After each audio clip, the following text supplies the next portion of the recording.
This was a person who we believe at this time committed these horrible crimes and was on the run and was armed and dangerous. So very fortunate we were able to place him into custody. Tonight, we are digging into the crimes that sparked an overnight manhunt. The suspect accused of killing 3 people in 2 different counties is now in custody. Fox 25's David Chazanoff joins us live from the Oklahoma State Bureau of Investigation with the latest. David, what do we know so far? Wendy, the OSBI says they believe Richard Chambers murdered an elderly couple in Pontotoc County and a 62-year-old woman in Midwest City. When you look at a case like this, I mean, you're talking about in a short amount of time, quickly, 3 innocent people who are now gone. Hunter McKee says 42-year-old Richard Chambers is currently being held at the Pontotoc County Jail awaiting charges for 3 murders. 2 in Allen, Oklahoma, and 1 in Midwest City. This is something that you don't see all the time, of course, in that amount of time, that quickly. According to the OSBI, deputies did a welfare check around 11:30 Tuesday night at a house belonging to an elderly couple in Allen.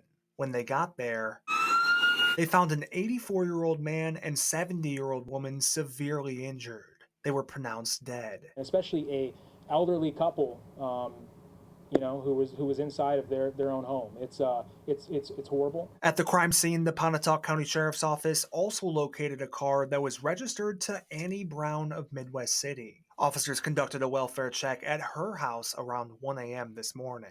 Also deceased. People in this Midwest City neighborhood tell me they're absolutely heartbroken, as some of them have known Annie Brown in this community for years. I loved her. She was like a sister, a big sister, even though she was 62 and I'm only 40. We were like sisters. She was like a grandma. She wanted me to play my instrument for her all the time, but I never got to it yet. The Midwest City Police Department says when they entered Brown's home, officers found her dead with what looked like a gunshot wound. I just can't believe it. You gotta be really, really careful about who you allow in your life. Officers say Chambers lived in Brown's backyard near Locust Lane and Dogwood Drive. He had me fooled, I'll tell you that. He had Miss Annie fooled. She allowed him to come into her house and sleep there when he had anywhere else to sleep, and he does that to her. He takes her car. The OSBI says finding Chambers took multiple agencies, including the Oklahoma Highway Patrol, and again, charges are still pending for that suspect. Reporting live in Oklahoma City, David Chazanoff, Fox 25 News.